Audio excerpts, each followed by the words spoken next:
Hey, how's it going? It's Jim, and today we're looking at another scooter, and it's behind me over here. Let's go take a look. This is the GoTrax GXL version 2. Pardon my shadow. The GoTrax GXL is basically the cheapest, kind of more reputable scooter you can find on Amazon. So this is $299 US, and free shipping. And I kind of took this as a Stephen Marquez, hopefully I said the name right there, had it as a suggestion. It's one I've been thinking about doing a review on, but honestly I knew it probably wasn't one that I really wanted. So I've kind of been reviewing scooters that I would like to use myself, but nevertheless I'm going to go through some of the specs here, and we're going to do a quick ride on it. I'm going to talk briefly about my testing. I'm going to show a little unboxing, maybe even right here now. I haven't even unboxed it. I'm just gonna look real quick and kind of give you an idea what I'm gonna do on this review.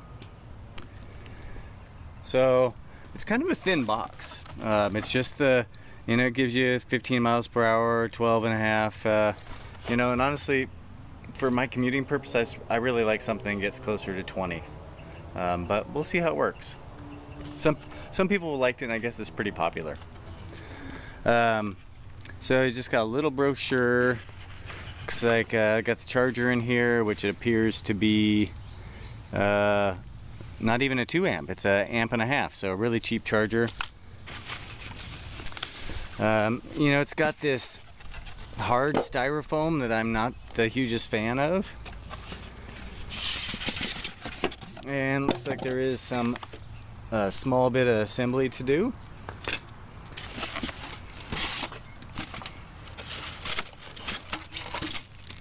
Got you a couple, just really 1 Allen wrench, and looks like maybe a quick release for, I assume, the handlebar.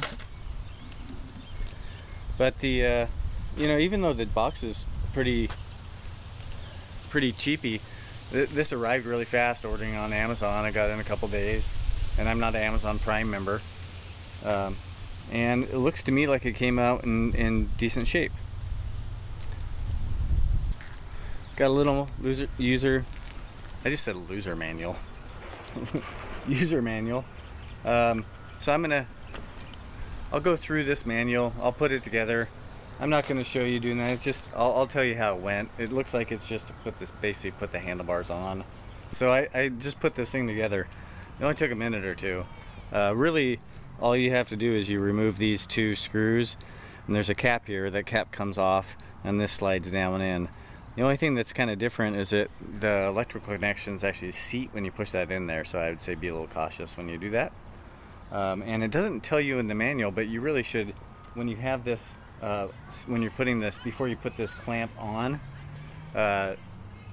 feed your brake cable in, because it's under tension. So if you bolt this down, then try to do it, it's harder to do. You could also release it here. It's kind of like a stop. But when this is off anyway, it's just easier to just feed the brake cable in. I'm surprised that's not in the manual. But first impressions, it looks pretty good. I mean, there's some parts of it that feel cheap, but that's kind of to be expected. So actually, you can see here, this is its folded state, right? I measured it at 27.3 pounds. Again, all the descriptions and all the weights and specs that I took are down in the description. So 27.3 pounds. I think they average it, it's advertised, got little bugs here popping on it, 26 to 27, depending on where you read it on GoTrax's website. As you can see, it's a fixed mast. The batteries are in the kind of stem or mast, whatever you want to call it. I've heard it called tiller as well. And also the handlebars do not fold down. The hand grips are stationary. So I'm going to just unfold it and briefly, and because the version 2 has this little safety pin, you have to take out the pin before you unfold it. Now it'd be nice if there was a place where this pin could be stored, because this isn't actually doing anything to keep it locked.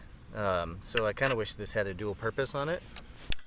Bring it up and you click it into place. In theory you could ride it like this, but I don't it doesn't take very much effort right there to disengage this locking mechanism. So I really like that this extra safety that this little threaded quick release adds. And there you go. As tight as you really want it. It's locked in there.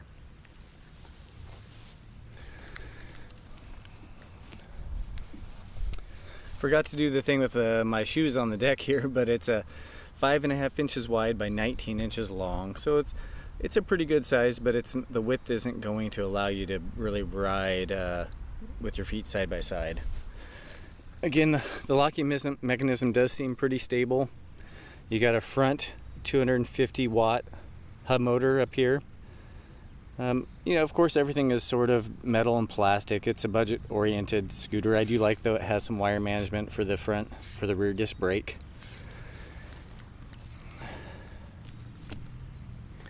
It does have a kickstand. I find the kickstand to be almost a little long, as it sits quite upright, not so much here in the grass. The braking is just done by the rear disc brake. You can see here it actuating. It has a 110 millimeter rotor on there, and it does actually quite a good job stopping. Now there is and I'll test as I'm riding it if it actually works as an inhibitor. It's really hard to see, but in this portion of the brake, there's actually a electronic connection. So when you hit the disc brake, it does engage the electronic brake, but it doesn't seem like it brakes very hard. So just to be aware, it does look like it works, but it doesn't. When you're riding it, it doesn't seem like it does a lot. So powering it on is a simple process. You just hold down the red button here. There's only one button on the scooter, and you just get a 4-bar battery indication with your speed. Supposedly this is in miles per hour, and when you shut it off, you can see, sometimes you can see the kilometers per hour pops up, but there's no way to change the units as far as I can find. When you're riding the scooter, it always starts out in speed gear, or speed, I guess it'd be gear 1, and you have to hold it for a second to get into gear 2 like that. Then you tap the red button to turn on the headlight. I haven't tried it out at night. I'll put that on the detail video. It probably does all right. There is no rear tail light. There's just a reflector and little side reflectors. Turn it back off. Just hold it for a couple seconds and turns off. So of course you just have a throttle here, little alert bell, and your disc brake right there. And then that's the charging port, and I noticed it's a 1.5 amp charger, so pretty small. And I'll put what the charge time actually was for me, but it doesn't charge amazingly fast, because even though it's kind of a small capacity battery, which I might as well talk about that. So it's a 36 volt, 5.2 amp battery, so you get 187 watt hours of capacity. So it's not a huge capacity battery. And GoTrax advertises 9 to 12 miles of range. I did 2 range tests already. I'll put the full results on the detail video, but I got 10.7 results all the way battery to nothing. And then I got a little under 8 miles with 1 bar left, which is probably where you should ride it to increase the longevity of your battery. So you're still maintaining 20% in there. You don't want to really run these lithium batteries out all the way. It does not say who manufactures the cells for this, so I can't really tell you what that is. So coming back in here, like I said, it's very basic. I'll just give you a look around. It's pretty clean. I mean, and like the deck, even though I said it's not super wide, it's just got this rubber surface, but it seems like it does an adequate job. The rear fender is just this plastic material, and I'll fold the scooter down real quick and show you how this clicks in here.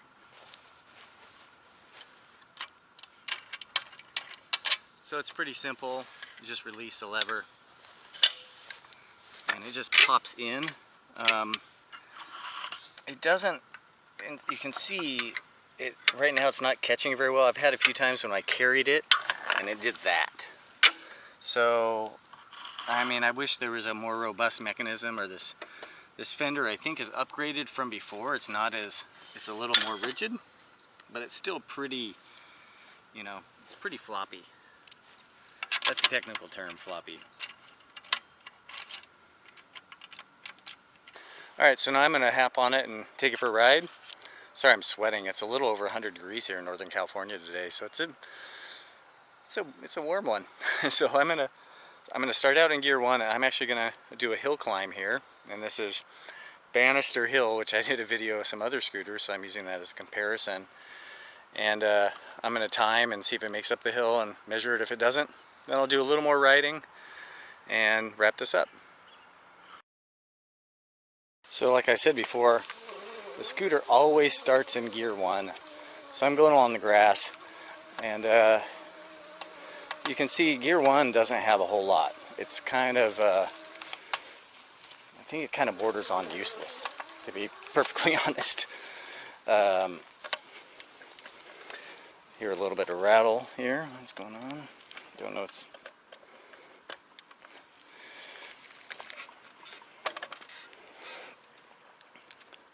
so I just want to note, with the battery in this stem, there's a little bit of tendency to this, really when you're pushing it, not so much when you're riding it, for the scooter to feel front heavy. Just on that grass, the bumps, it was wanting to kind of pull up. And you see here there's a little bit of play in that mechanism, but when you're riding it, you don't seem to really feel it. The mechanism seems pretty robust. So we're going to start out in, like I said, it always starts out in speed limit 1. Putting on my chin strap. And also I'll show you braking. When braking with this disc brake, it brakes very well actually. So full throttle in gear 1. Oh boy. So this is a pretty good hill. So it's about 12 to 14% slope.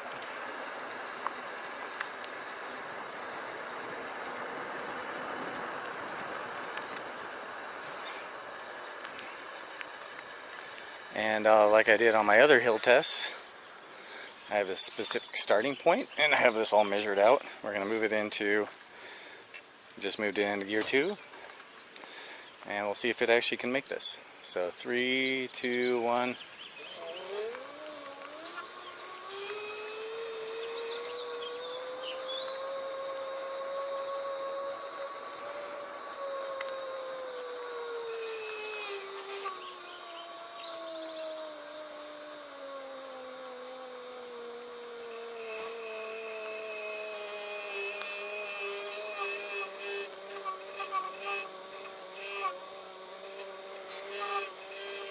Alright, it looks like it might actually make it, but it's bordering if I should actually let it. It's really trying real hard.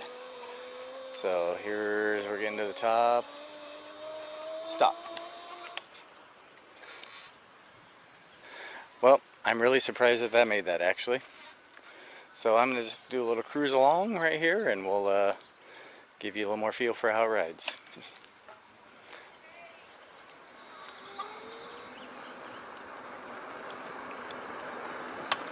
So like I said, there is an electronic brake, but in reality you don't really feel it. Like I'm barely hitting the brake. Actually, that's here. I'm going to do a test.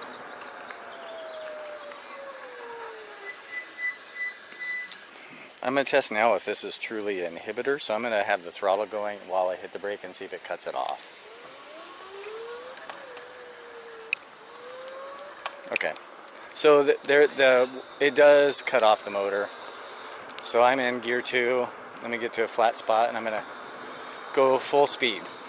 This is full speed. The scooter does have cruise control.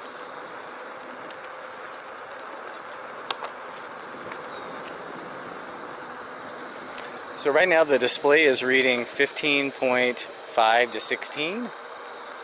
You can see on my smartwatch I'm getting at about 13 miles per hour. That's about all I maxed out on my range test as well.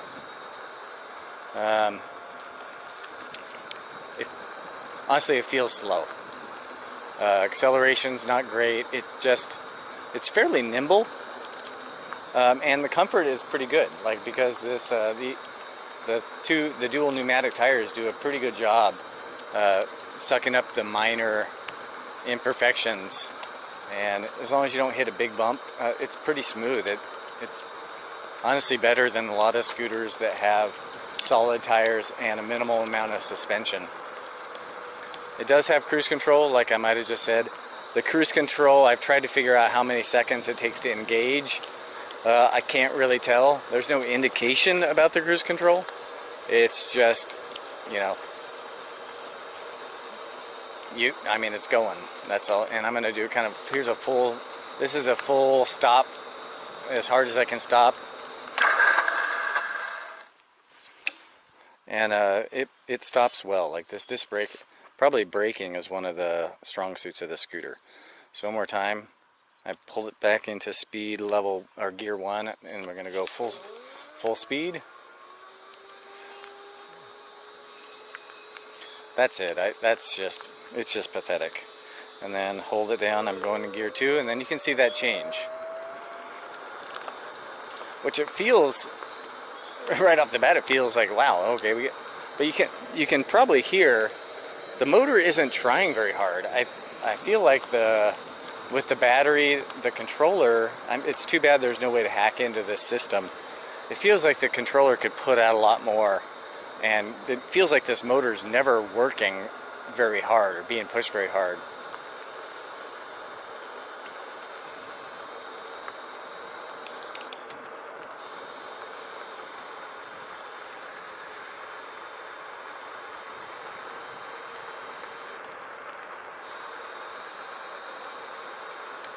So here's just a small hill, and this is what you kind of run into with the GoTrax.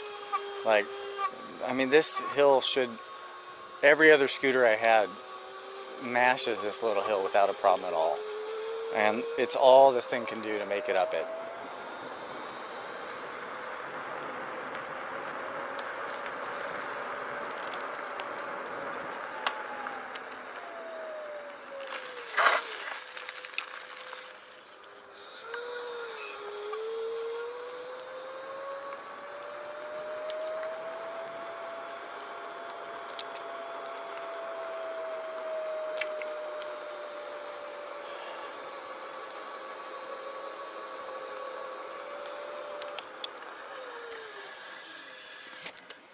So I don't think I mentioned, but this scooter does have its kick to start. So it doesn't start to come in until you get some speed going. Here you can see 0.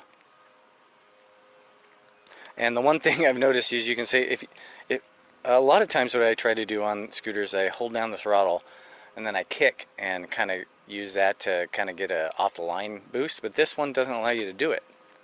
So what you have to do is you have to kick, then hit the throttle. So if you do a small kick, it's kind of weird, and it doesn't always do it consistently to me. So that was downhill, in case you wonder why that burst of speed came in there. But it just isn't consistent, so a lot of times I find myself having to do a little back and forth on the throttle when I'm taking off. The hand grips are a good diameter, and you know, the handlebar, because it's all rigid and there's no collapsibility, it's solid. You know, the bell works and the brakes are good. So from that standpoint, I can't say too much bad about it. So I did do this hill. I'm going to climb this hill again. I'm wondering if it'll make it up the second time when I get up there.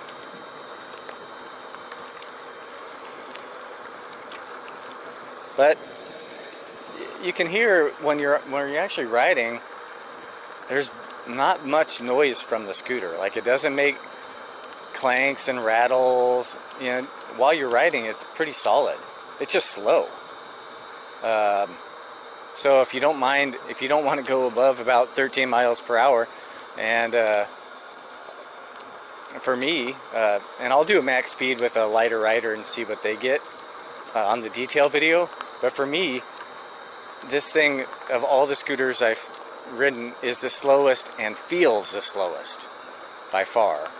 And I think that takes a lot of the fun away from it.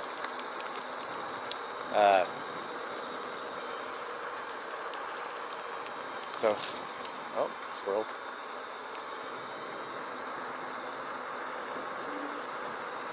But the wind feels nice today. It's a beautiful day, even though it's hot. I'm not going to do any trail riding on this one because I just don't feel like it's the forte of this scooter. It's, you know, the combination of the brakes and not really having any suspension, I really wouldn't want to take it on and anything but a little bit of packed dirt. So here, we're going to come up on this same hill I did with some momentum. And I'm going to pass this point that I started from a stop from and say, let's see if there's any difference. Go.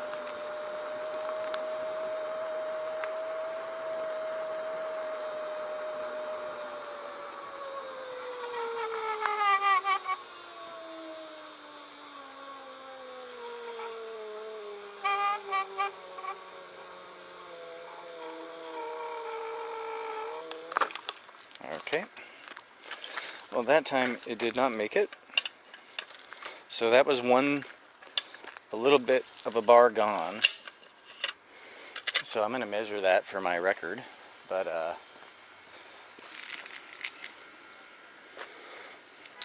198 feet. The last thing I wanted to do is just compare this, give you a visual against a couple other scooters. So here's the GoTrax, of course, that we were just talking about. This is the 08 and the Zoom Strider. And you can see how in the folded up, you know, in the upright position, it's pretty comparable. But I really want to show here is in the folded position. This is really what I wanted to show. Especially being this is billed as a commuter scooter. You can see the 08 and the Zoom Strider are folded up. Well, they're all folded up. But you can see how much more space the GoTrax takes up, because you don't have the collapsible stem and you don't have the collapsible handlebars. So that makes a big difference in portability. When I took on the light rail, that was a bit of an issue for me.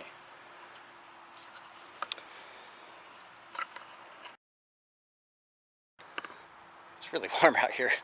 So I hope that helps you give a little bit of a look at this. Like I said, I'll have another video with the results of my testing. But it's a pretty simple scooter. What are the positives on it? The braking is good. Like that rear disc brake does a good job stopping this scooter. The electronic brake, I don't really feel much effect from it at all. And like stability and noise wise, it's solid. Like there's not a lot of rattling and what have you. To me, that's kind of where the positives stop. Like the range isn't quite what I'd expect for the weight and what have you. The acceleration, I think, is terrible. Performance wise, it's not anywhere near what they're advertising, and I just find it so slow compared to some of these other scooters. Like if anybody rode these scooters, you would the difference between them is amazing. Like the Zoom feels a lot faster and a lot more comfortable, but the 08 just blows it out of the water. Not that this is really a comparison video. Is it worth the money? That's what I'm kind of like scratching my head about. I almost think it should be cheaper than $300. I don't know that I would pay that for this, to be perfectly honest. I think I'd prefer to get a regular, nice quality kick razor scooter, and then save up some money and get something like one of these other ones, or even the Glion Dolly scooter. It's also 250 watts. It feels much more powerful and more fun to ride than this one. Even though, I guess that's another positive, the air tires do a good job. The ride's pretty good on it, actually. And hopefully you saw that during when I was riding. There's not a lot of bumps and what have you. So the only place that I think this might be slightly better than the Glion Dolly, which is a couple $100 more, is ride quality. But other than that, I think this is a much inferior scooter to the Glion Dolly. So my advice, and I really don't, I know it's billed as a commuter scooter. I don't really feel like it's a commuter scooter. To me, it's more of a toy scooter. Like, I would really buy this for somebody I was buying a razor scooter for. To me, it kind of fits that same niche. I don't really, the performance just isn't there. And I'm 175 pounds. And if you're at the max weight, which this is supposed to hold 220 pounds, I think you're going to be really disappointed in its performance. So, I guess that does it for my initial review here. Man, I'm starting to sweat a little bit. Did I mention it was over 100 degrees? Anyway, so I hope this helps you out if you're looking at this scooter. And we'll have some results of testing on a short video coming up, acceleration, braking, range, and a little light test. Thanks a lot. Catch the wave.